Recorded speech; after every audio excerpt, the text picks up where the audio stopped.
पुनर्जन्म का जिक्र आते ही हमारे मन में ख्याल आता है कि क्या वाकई पुनर्जन्म होता है या यह कोई अंधविश्वास है। पुनर्जन्म से जुड़ी घटनाएं और कहानियां भी हमेशा से विवाद का विषय रही हैं। इन पर विश्वास और अविश्वास करने वालों की संख्या बहुत अधिक है। पुनर्जन्म का एक जीता जागता उदाहरण तिब्बत में जन्मे बौद्ध गुरु दलाई लामा, जिनके बारे में कहा जाता है कि वे जन्म जन्मांतर से ही अपने संप्रदाय से जुड़े हैं। आज भी उनकी पूजा तिब्बत के नागरिक देवता के रूप में करते हैं। ऐसी मान्यता है कि उन्हें अपने पिछले जन्म और आने वाले जन्म की बातें याद रहती हैं, जैसे वे कहाँ पैदा हुए थे और उनका अगला जन्म कहाँ होगा। वह अपने वर्तमान शरीर को त्यागने से पहले अपने शिष्यों को यह बता देते हैं। उनके शिष्य उनके देह त्यागने के तत्काल बाद उनके अगले जन्म के रूप को खोजबीन कर पहचान लेते हैं और मठ में लाकर उन्हें बालक अवस्था से ही श्रेष्ठ धर्मगुरु की पदवी दिलाई जाती है। आश्चर्यजनक बात यह है कि उन्हें उनका दर्शन तथा ज्ञान और भाषा का उच्चारण उनके साथ जुड़ा रहता है। दोस्तों, उनके बारे में कहा जाता है कि वे जहाँ भी जाते हैं उसी देश की भाषा में बात करते हैं।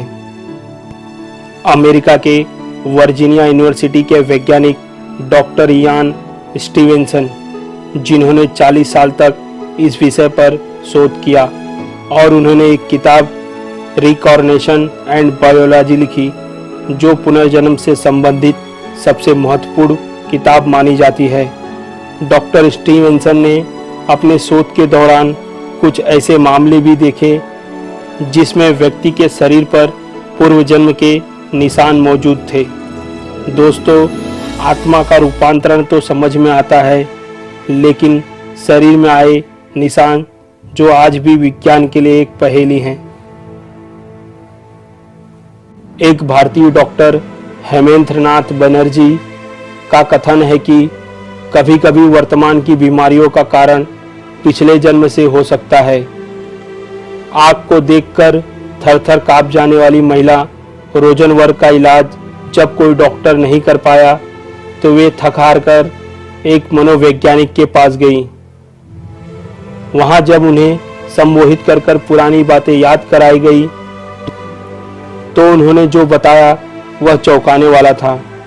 रोजनवर्ग ने बताया कि वे पिछले जन्म में जलकर मर गई थी। डॉक्टरों ने उन्हें उसका अनुभव कराकर उन्हें समझा दिया, जिससे वह बिल्कुल स्वस्थ हो गई।